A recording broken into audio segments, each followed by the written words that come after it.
Amigos, muy buenas noches. Ya estamos de este lado del estudio para presentarle a usted lo más relevante que ha ocurrido en el estado de Chihuahua. Nelson, buenas noches. Buenas noches, Juan Pablo, y buenas noches a todas las personas que nos dejan entrar una vez más hasta sus hogares. Recordándoles que esta y otras emisiones de ABC Noticias ustedes también la pueden conseguir en nuestra página en internet www.canal28.tv. También a través de Facebook e Instagram nos consiguen como Canal 28. Aquellas personas que deseen escucharnos los pueden hacer a través de la señal de Radio Universidad. Ahora sí, Juan Pablo, amigos, comenzamos con las informaciones. Como siempre, lo invitamos a que se ponga en comunicación con nosotros. Vamos con las noticias.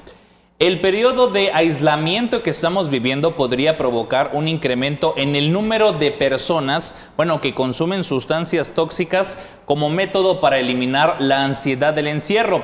La Organización Panamericana de Salud recomendó buscar nuevas estrategias que apoyen justamente el bienestar. Durante marzo, la Organización Panamericana de Salud publicó las consideraciones psicosociales y de salud mental durante el COVID-19. Refieren como recomendación a la población general que no se adopten estrategias de respuesta inadecuadas como el consumo de tabaco, alcohol y otras drogas. En México, cerca de 271 millones de personas en el mundo usaron drogas en el último año, lo que a largo plazo podría empeorar su bienestar mental y físico. 5.5% de la población de 15 a 64 años y 31 millones presentaron algún trastorno relacionado con el uso de sustancias, cifra que equivale a 11% de los usuarios de drogas. Asimismo, 34.2 millones de personas de 15 a 64 años usaron estimulantes de tipo anfetamínico. 18.2 millones en el mismo rango de edad usaron cocaína y 34.3 millones usaron opioides.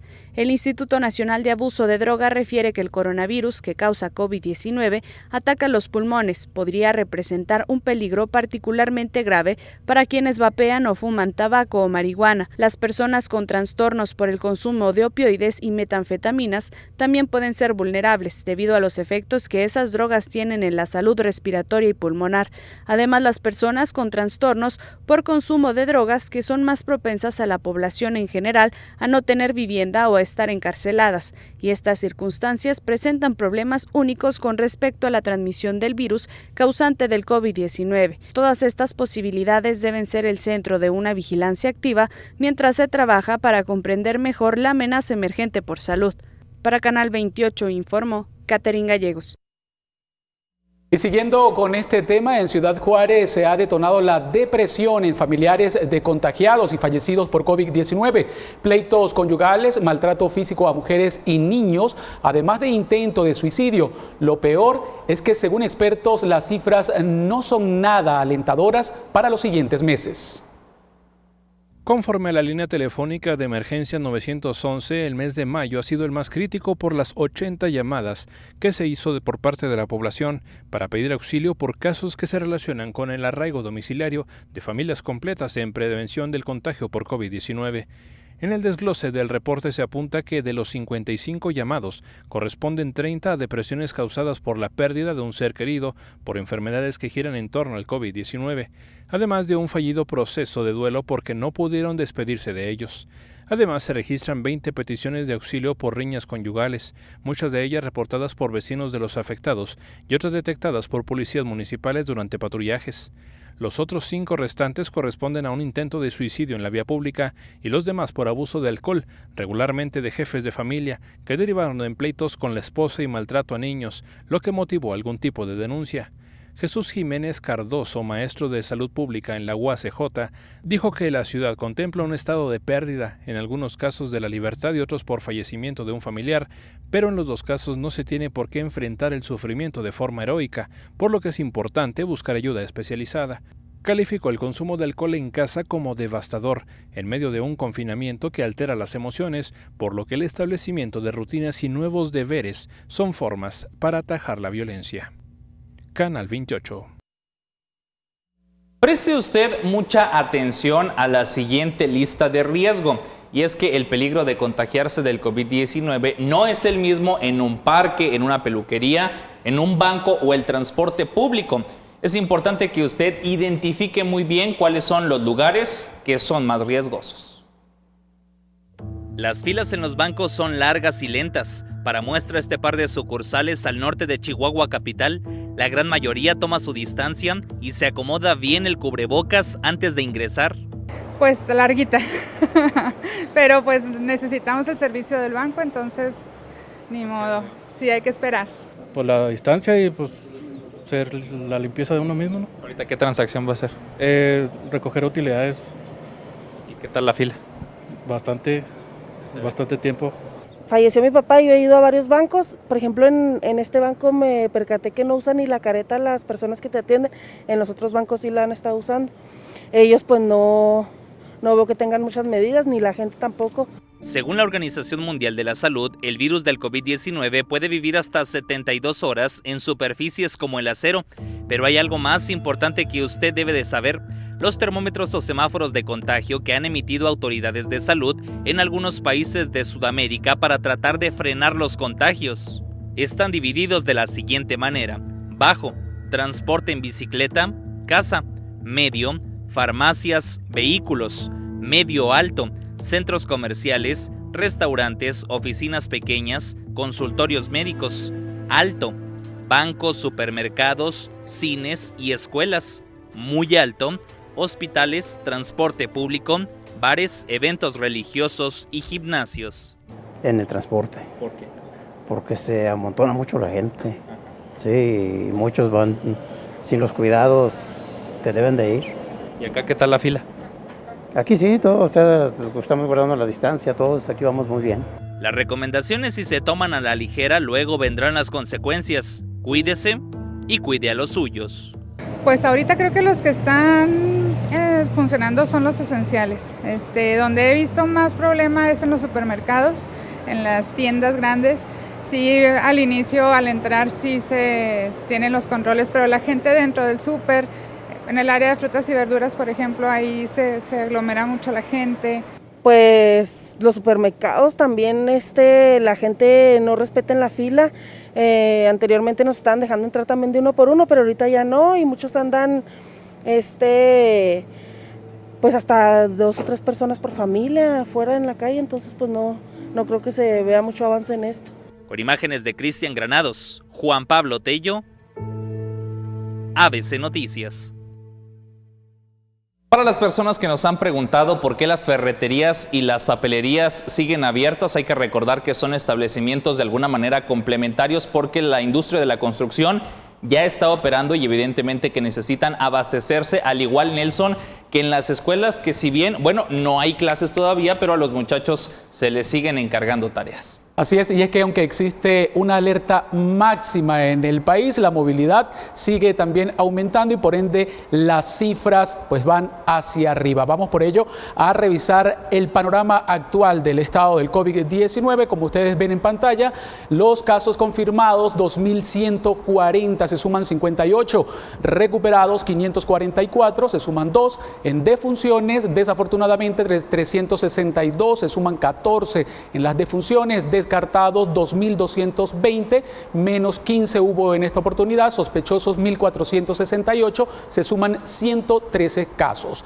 Pasamos a las siguientes gráficas, casos confirmados, pero por municipio. Ciudad Juárez sigue arriba con 1.330 casos, seguidos por Chihuahua con 558 casos confirmados, Hidalgo del Parral en la tercera posición con 68 casos, el resto de los municipios que vemos en pantalla tienen 37 o menos casos confirmados. En la siguiente gráfica podemos observar entonces los casos confirmados, pero en la distribución. Eso con respecto al COVID-19, de 25 a 44 años de edad. En este rango hay 909 casos positivos, de 45 a 64 años de edad, 800 casos suman en este caso, y con respecto al sexo, masculino tiene el 57% y el femenino el 43% de los casos en general de los positivos COVID-19. En la siguiente gráfica vamos a ver entonces la distribución de pacientes por instituciones de hospitalización. En el Instituto Mexicano del Seguro Social, 145 pacientes. En la Secretaría de Salud, 97 pacientes permanecen. En el SEDENA, pues 11, y en el ISSSTE, 8, del total de 261 pacientes que permanecen en las instituciones por hospitalización. En la siguiente gráfica vamos a observar la distribución de las defunciones que están relacionadas a esta enfermedad. De 45 a 64 años de edad, 174 han fallecido. De 25 a 44 años de edad, 58 personas tristemente pues han fallecido también por este COVID-19. Y en el sexo, con respecto a las defunciones, el masculino tiene el 64% y el femenino un 36%. Rápidamente cambiamos la gráfica para conocer el panorama actual del país. Del 28 de febrero al 2 de junio del presente año, casos confirmados 97.326, sospechosos 42.151, negativos 153.601. Casos confirmados hasta el momento que tienen fecha de inicio de síntomas en los últimos 14 días, hay 16.940 casos. En defunciones en todo el país, 10.637, y personas que están siendo estudiadas, 293.078. Vamos a conocer rápidamente ahora cómo se encuentran los estados que están aquí cerquita de Chihuahua. Nuevo México, positivos 8.024, recuperados 2.960, decesos 367. En el estado de Texas, como lo decíamos ayer, sigue siendo uno de los estados con mayores contagios en este país vecino. Tiene 66.568 casos positivos, recuperados 44.517, decesos 1.698. En El Paso, Texas, pues están los casos positivos en 2.833, recuperados 1.704 y decesos 83. Parte entonces de la revisión que hacemos diariamente con las cifras que presenta la Secretaría de Salud Estatal. El llamado, como siempre, a reiterarles que es en este momento donde debemos cuidarnos aún más para que estas cifras, no solamente en nuestro estado, sino a nivel nacional y mundial, pues vayan bajando. Parte de entonces de las cifras que vemos diariamente, y lamentablemente hay mucha movilidad, Juan Pablo, en las calles. Esto es el resultado de estas cifras. Así es. Cuando una persona logra vencer al COVID-19, se hace una especie de protocolo. Sale la persona, se hace un pasillo, luego vienen los aplausos. Inclusive veíamos un video de Cuauhtémoc, donde es un doctor el que logra salir justamente del hospital. Y esas siempre son buenas noticias, nada más que hay que revisar los números. En las últimas 24 horas en la entidad son 2 recuperados y 14 muertos, es decir, Nelson, son 7 veces más. Así es, el llamado, como siempre, a tomar las medidas necesarias, porque es la única medicina que tenemos. Y precisamente hoy, que comenzó esa movilidad ya hace pocos días y las personas piensan que ya pasó esta pandemia, al contrario, lo han dicho las autoridades, es el momento de fortalecer las medidas de higiene. Quienes están todavía pues trasladándose en el transporte público a sus nuevos trabajos, por supuesto que tienen que tener esas medidas para prevenir los contagios. Y el transporte público que ya veíamos es de alto contagio. En fin, ante los niveles de movilidad registrados por parte de la ciudadanía a partir del primer día de la reactivación económica, bueno, no podemos arriesgarnos ni tampoco arriesgar nuestra capacidad hospitalaria, por lo que el semáforo rojo y la alerta máxima de riesgo permanecerán por más tiempo. Así lo advirtió el gobernador Javier Corral.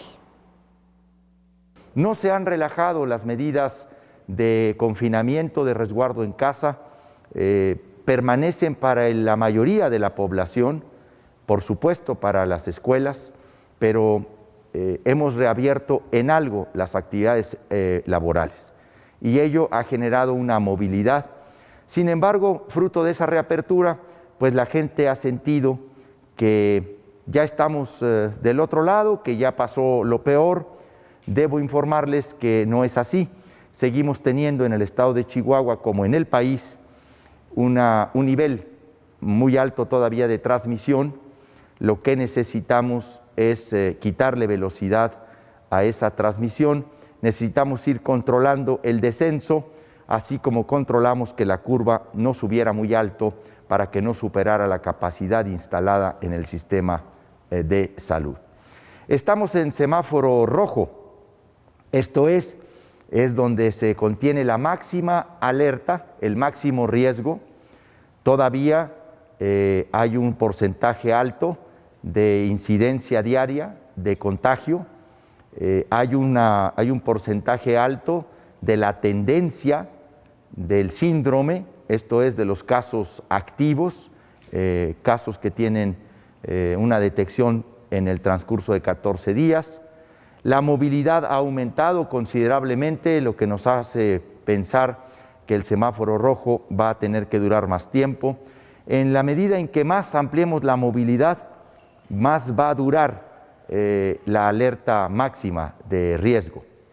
Cuando vayamos generando la movilidad necesaria, solo la necesaria, vamos a poder ir reabriendo otras actividades. Ayer tuvimos una reunión que convocó la secretaria de Gobernación, la ministra Olga Sánchez Cordero, con el secretario de Salud, con la secretaria del Trabajo, con la secretaria de Economía, con el subsecretario de Salud, el doctor Hugo López-Gatell, con otras áreas, el director del Seguro Social, el director del ISSSTE, el director del INSABI.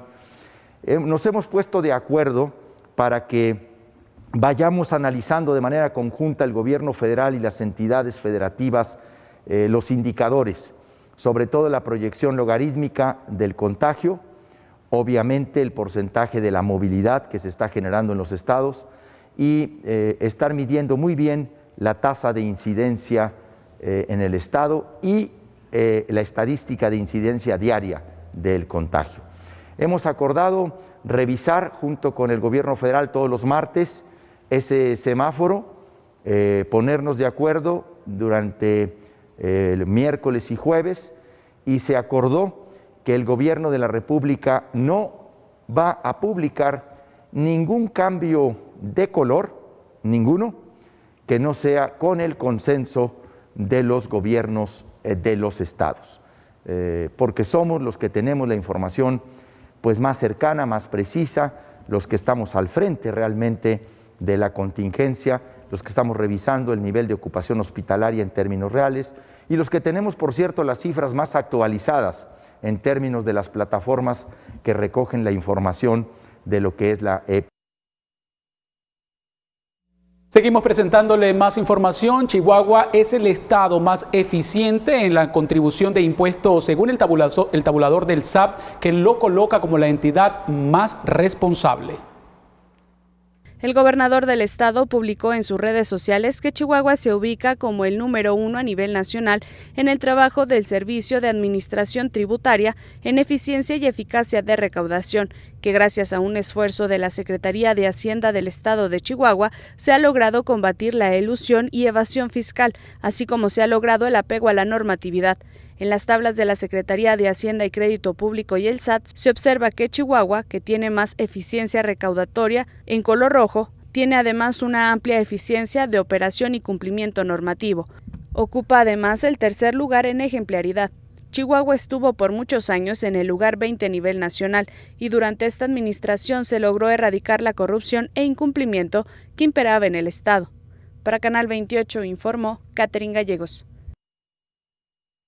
Por eso aquí en Chihuahua se empuja justamente este tema de un nuevo pacto fiscal, porque en impuestos se le mandan 3 pesos a la federación y nos regresan 1, mientras que hay otros estados del sureste mexicano que al revés, aportan 1 y les regresan 3. Pero en fin, esos son algunos números. Oiga, vamos a otro tema que también es importante y se lo cuento muy rápido. La Suprema Corte de Justicia de la Nación desechó el juicio de amparo presentado por jueces de Chihuahua contra el concurso de oposición en el que se entregaron 56 plazas de jueces de primera instancia y con ello avaló el proceso realizado por el Pleno del Consejo de la Judicatura del Poder Judicial de Chihuahua. Por unanimidad de votos, esta tarde, los ministros de la Suprema Corte desecharon un amparo presentado por una jueza provisional con jurisdicción justo aquí, en la capital del estado. Esto al determinar que al participar en el concurso, ella manifestó su conformidad con el proceso de selección y por tanto determinaron es improcedente dar la protección de la justicia federal. Los ministros también acordaron sobreseer el juicio de amparo de la jueza de Chihuahua. Esa resolución se suma a otras emitidas el pasado 13 de mayo, también por la Suprema Corte, en la que rechazó otorgar la ratificación tácita a 8 jueces provisionales de Chihuahua al considerar que al participar en el concurso de oposición realizado por el Consejo de la Judicatura, los juzgadores aceptaron que no tienen ningún derecho respecto a la titularidad en el cargo, un tema que justo causó polémica.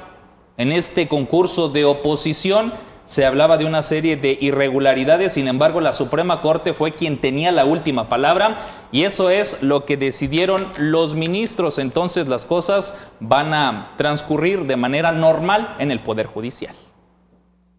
En otra información, la alcaldesa Maru Campos Galván participó en la sesión del Consejo Consultivo de Desarrollo Económico del Estado de Chihuahua, donde expuso a todos los presentes las diferentes acciones que el gobierno municipal de Chihuahua está realizando ante la actual contingencia sanitaria. Como parte de las reuniones de trabajo con los diferentes organismos económicos de la ciudad de Chihuahua, la presidenta municipal, Maru Campos Galván, sostuvo una reunión con integrantes del Consejo Consultivo de Desarrollo Económico del Estado de Chihuahua. Durante su participación, destacó que como gobierno municipal trabajan en materia de salud, seguridad y desarrollo económico en la entidad para generar condiciones que den certeza a la ciudadanía durante la contingencia que se vive actualmente. Precisó que dentro de las acciones que se hacen de forma diaria se encuentran la limpieza y mantenimiento de los espacios públicos, la entrega de apoyos alimentarios a la población afectada económicamente por la pandemia, así como trabajos en materia de seguridad, como lo es la colocación de filtros sanitarios en las principales entradas de la ciudad. Finalmente, la alcaldesa de Chihuahua agradeció el trabajo conjunto que se ha realizado por parte de las y los empresarios de Chihuahua para poder atender a la ciudadanía con apoyos como insumos médicos, entre muchos otros. Informó para ABC Noticias, Cristian Iván Granados. Le cuento que la Sindicatura de Chihuahua se encuentra en la etapa finalista del Premio Mundial a la Buena Práctica en Democracia Participativa. En este concurso compiten países como Rusia, Corea, Perú, Chile y también Argentina. Actualmente el organismo revisor del ayuntamiento está en la etapa final del Premio Mundial Buena Práctica en Participación Ciudadana que otorga el Observatorio Internacional de la Democracia Participativa en la Unión Europea, para reconocer políticas públicas que implementan gobiernos locales. Ciudades como Rusia, Corea, Perú, Chile y Argentina se encuentran en este concurso. Estamos bien contentos, la verdad es que nunca, es difícil de mencionar que podemos concursar contra movimientos y contra programas sociales de otras partes del planeta, literalmente, y que además estemos dentro de los 20 ya ahorita finalistas, pues es un gran logro, compitiendo con todos los municipios del mundo. Y bueno, pues estamos muy contentos y ojalá, estoy seguro que nos va a ir muy bien. Okay. Son más bien de Chile, Perú, Rusia, Argentina, me acuerdo de Corea. Esto se debe a la creación de los guardianes ciudadanos. Son vecinos a los que faculta la sindicatura para revisar cómo se ejercen sus servicios públicos en sus colonias. Estamos concursando el tema de guardianes ciudadanos, que es este programa que creamos para que los ciudadanos vigilen los servicios públicos municipales y además vigilen a los concesionarios. Esto lo concursamos con este programa porque justamente lo que queremos es la ciudadanía por medio de mecanismos de participación ciudadana como el de Contraloría Social y a través de una transparencia del gobierno tome responsabilidad sobre la vigilancia de lo que le sucede. Entonces esto es un ganar-ganar para todos, ¿no? El gobierno tiene quien vigile y los ciudadanos tienen mejores servicios públicos. La Sindicatura de Chihuahua se encuentra haciendo historia a nivel global respecto a la democracia participativa directa en las colonias de la capital del estado, pues es la primera vez que en un concurso de este nivel y tipo Chihuahua llega a una etapa final. De hecho, no hay otro municipio mexicano que vaya en esta etapa finalista. Fue un proceso altamente riguroso por el que pasó el proyecto, donde los jueces son presidentes de organismos de la sociedad civil a nivel internacional. Canal 28. Esperemos que la Sindicatura de Chihuahua se traiga ese premio para acá, para nuestro municipio. En otra información, el Consejo Nacional para Prevenir la Discriminación respondió a las quejas presentadas en contra de la regidora Catalina Bustillos Cárdenas por mensajes discriminatorios en contra de la comunidad LGBTI. Las autoridades de este consejo coincidieron en que lo dicho por la regidora en un video de 13 minutos es contrario a los derechos humanos de las personas que integran la diversidad sexual. Desde el año 1973, la Asociación Americana de Psiquiatría marcó un parteaguas histórico al decidir quitar de su manual de diagnóstico de los trastornos mentales a la homosexualidad como una enfermedad mental, y siguiendo este precedente, el 17 de mayo de 1990, tras diversos mecanismos de lucha y trabajo en contra de la discriminación y protección de los derechos sexuales de las personas, la Organización Mundial de la Salud excluyó la homosexualidad de la clasificación estadística internacional de enfermedades y otros problemas de salud, reconociendo a esta como una orientación o preferencia sexual de las personas, dejando de ser tratada como una patología. El Consejo destacó que la Corte Interamericana de Derechos Humanos ha establecido que los límites de la libertad de expresión son diferentes entre las y los funcionarios públicos y el resto de la sociedad, por lo que quienes ocupan un cargo público tienen la obligación de no aumentar por prácticas y expresiones la vulnerabilidad de los grupos o personas que se encuentran en situación de discriminación. Canal 28. Pasamos a más noticias. La titular de la Comisión Nacional de Cultura Física y Deporte, Ana Gabriela Guevara, fue exhibida tras reír a carcajadas durante una reunión con diputados federales, luego de que el legislador por Chihuahua, Miguel Rix, le hiciera varios señalamientos por el desvío por más de 50 millones de pesos del Fondo para el Deporte de Alto Rendimiento.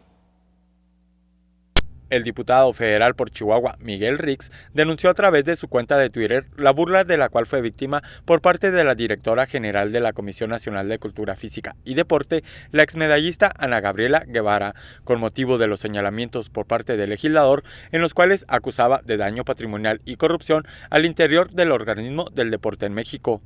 Miguel Rix publicó que esa es la muestra de la desfachatez al deporte en México, lo cual no lo iba a tolerar y que el FODEPAR debería ser resguardado. Esto ante el desvío acreditado por la función pública por 50.8 millones de pesos durante el 2019. No ha pasado absolutamente nada.